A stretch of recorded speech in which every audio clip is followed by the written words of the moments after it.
Yokoso owashitare, and welcome back to yet another story.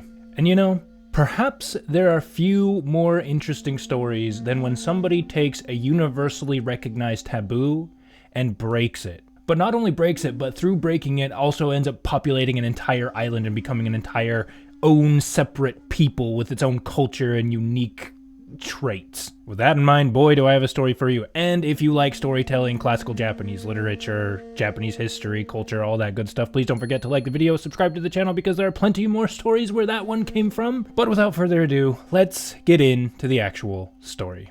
Once upon a time, imawa mukashi.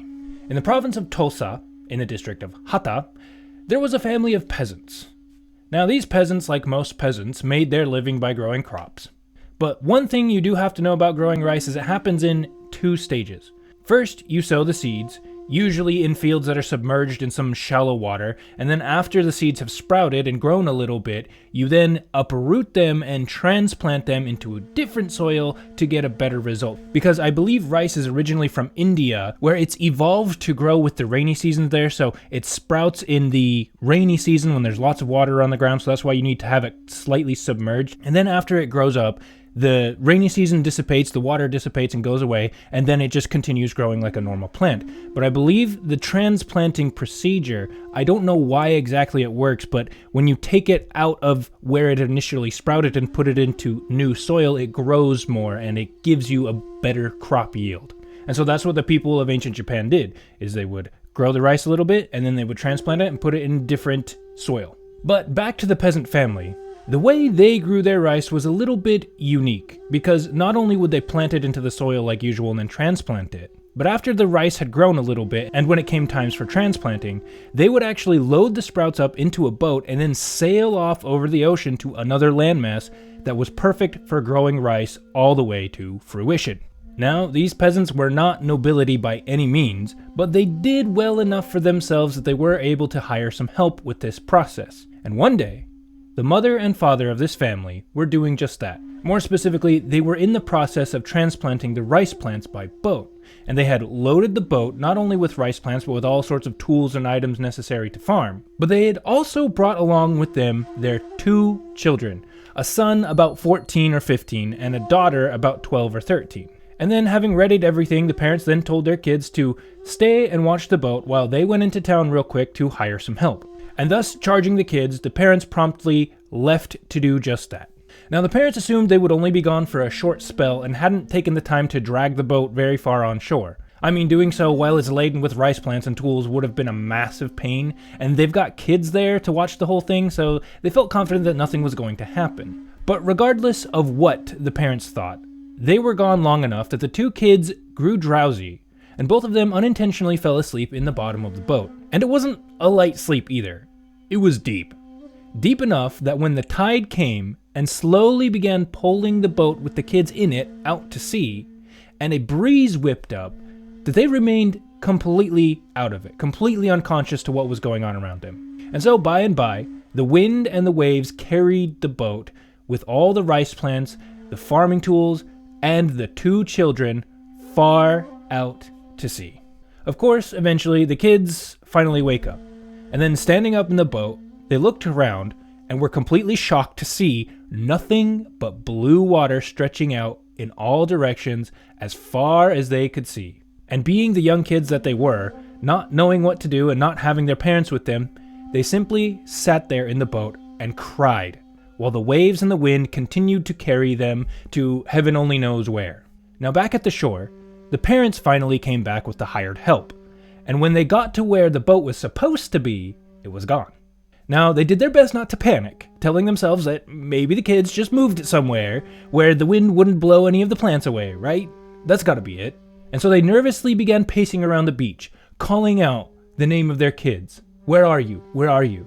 But the fear began rising in their voices as more and more time passed with no answer, and soon they began running up and down the beach, shouting their kids' names. Please answer us. But up and down the beach they ran for probably hours. The story doesn't mention how long, but probably for a very, very long time. But they searched fruitlessly for a boat that had since been long gone. Now again, how long it took for them to stop, we can't actually say for sure. But eventually, the reality of the situation set in on them, and they returned home with broken hearts. As for the kids, however, the wind set them on a southern course. But it seems like these kids' luck wasn't completely out, because after a time they sighted an island, and the wind happened to be blowing them right toward it, and eventually they made landfall there. Now, being kids, they were a bit trepid in actually stepping out onto this new island that who knows what lived on. But with no real other options, they eventually hopped out of the boat, brought it up to shore, tied it down this time because they didn't want a repeat of what just happened, and had a bit of a look around. It turned out that the island was completely devoid of human life. Realizing that they were completely alone, they went through another bout of crying until the girl calmed down first, gathered her wits about her, and then told her brother, "We're stuck here with no way of getting back, but we can't just roll over and die. We have food here, and there's probably more on this island we can use to survive at least a little while longer. So, let's plant these rice stalks before they dry out." The brother, clearly encouraged by his sister's level-headedness, replied, "You're right. I'll do as you say. That's the best thing I think we can do now." And so after finding a spot on the island that seemed suitable for growing rice and using the tools that were in the boat, these kids successfully transplanted the rice into the soil of this desert island. Desert in the sense that there were no people and there was no civilization, not desert in the sense that there was no water and no plants growing there. But that was just the start, because they also had axes and other cutting implements, and with these they felled some trees and built a humble but sturdy little hut for them to shelter in. There also happened to be plenty of fruit-bearing trees on the island, and the kids, identifying most of them and helping themselves to the fruit as it came into and went out of season. And so the two siblings carried on in this way for several months until autumn came around, and more specifically, harvest time. And in a wonderful stroke of good luck for these two, the soil that they had planted the rice in turned out to be perfect, because their crops grew wonderfully and they were able to reap a plentiful, bountiful harvest. And so, time went on, the months turning into a few years, with this brother and this sister making a living on this deserted island.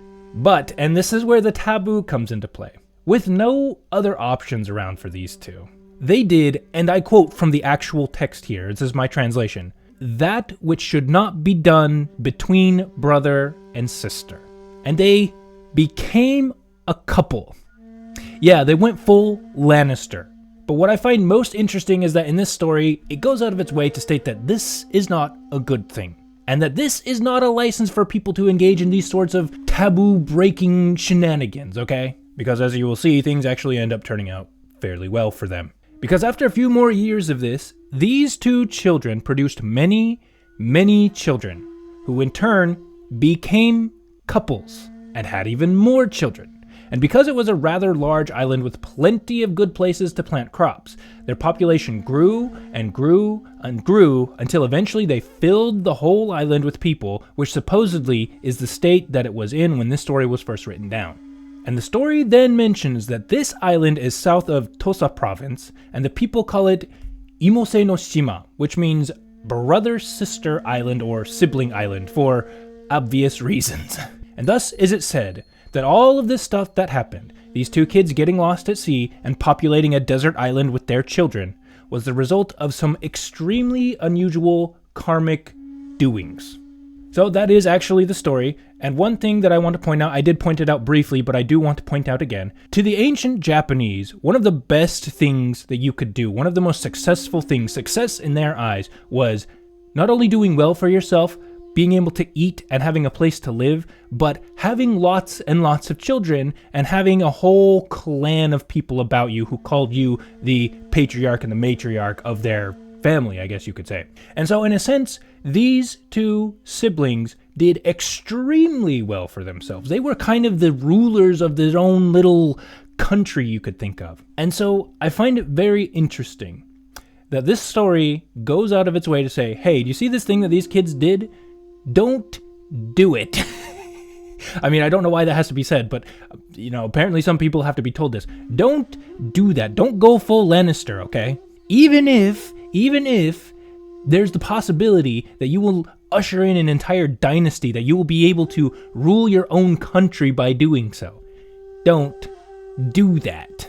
I do remember a long time ago that when I was taking a sociology class, that was the one taboo that they said, the one taboo that was common throughout all cultures, throughout all history. Every other taboo that we have has been broken by some culture beforehand if they didn't think it was a big deal. But that is the one thing that they were all like, don't do that. Except there were some cases of high nobility and aristocracy doing that. But, you know, they're kind of the exceptions to the rule because they're not bound to the same rules that everybody else is. Anyway, you know what? Let's just stop talking about this. This is not a pleasant topic to discuss. Anyway, so that is the end of the story. And if you did enjoy that story, you might need some help. But anyways, if you did enjoy that story or you enjoy classical Japanese literature and storytelling in general, please don't forget to like the video. Please subscribe to the channel because there are plenty more stories where this one came from. And the next one doesn't involve the breaking of taboo. It is a little bit weird, but it is not disturbing, I guess you could say. Please tell me your thoughts in the comments because this one is a little bit strange and it seems to follow the previous story, which was also about a people who came and populated an island and became a whole separate people. So that seems to be a link between these two, and I think that's why they were made. I think that's why they were placed one right after the other. Anyways, if you have been watching all the way up to the end here, I thank you sincerely. Ito katajike no koso haberi kere, and hopefully we will see you next time for that new story that I was talking about, which involves a dog. And who doesn't like stories about dogs? Anyways, thank you so much, guys. See you later. Bye-bye.